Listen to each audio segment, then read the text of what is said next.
There was two families that owned it. One was the Fussell family, and they owned the first floor. The second floor, you can only see part of it now. Initially, when it was built, again in 1924, what you see going down the right side and down the left side, all this in the middle did not exist. There was a mezzanine around the top floor. Okay, so you went up the stairs up onto the mezzanine.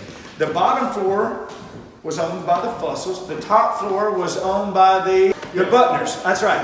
So the Butner family owned that part, and the Fussells owned this. So they were partners on the building together. The bottom floor, and the old sign out front, I'll try to find a picture for you. And we found it when we took all of these stuff off the front. We redid this whole thing, and I'll talk about that. It said Dixon Furniture and Undertaking Company. Yeah. So the first floor was the furniture, and this mezzanine that went around the edge that had a handrail around it, all the way around it, was where the caskets were. So we like to say it was furniture before you died, and then furniture after you died. Yeah.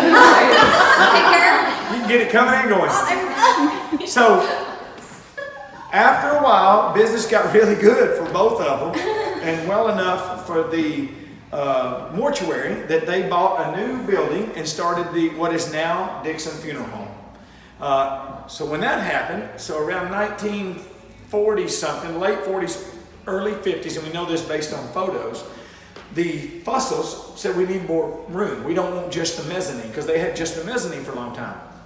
So they added this section right here, this floor, and this had a rail around it. There was no wall there. This goes on for up until the mid 80s. That was what this was. The Fussells got out of the furniture business and they leased the building, and it was everything from a dress shop to an antiques mall, all of these things, until they finally just quit leasing it. And in the times all of those things were happening, they literally had plastered the walls. There was plaster on the walls. Then at some point they built a wall here in front of it, framed it up and put sheetrock on it. This was all entirely white. I have photos for anybody that wants them. They had these things boxed in.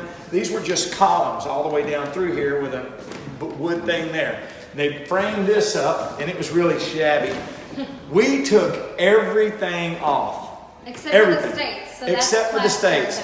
I literally drew those states out by hand, and then I'd use my jackhammer, and I jackhammered all the plaster off away from that, and just left those there. Himself, and that's what people don't believe when they come in. They're like, "Oh, who did you have do this?" I was like, "Oh, my dad did it."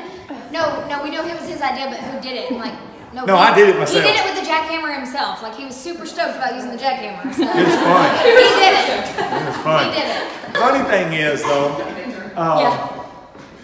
my wife, when I told her this idea, I said, "I'm going to leave the states up there." She said, "Oh, that's terrible. This is not going to be some redneck such and such." And I'm like, trying to explain it to her, and my wife can't see nothing. So finally she comes in after I did this, and she goes, "That is great." That's me. I'm like, "That's exactly what I was talking about. You didn't say that. That is not what you were saying." And I ended up making a bunch of stuff.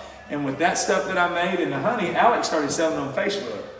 And then it got really bad because we started really selling a lot of it. And we literally were driving by here one day, and this building was for sale, and she said, "We should see about that building and move our stuff there and have a storefront for the stuff we're selling." And that's how we ended up in this building through that. But so the honey is really important for us. That kind of how this thing started, selling stuff. And it's a great hobby for me. I absolutely love it. It does sell fast. It's the fastest selling item we have. I think last year we sold over 30 gallons.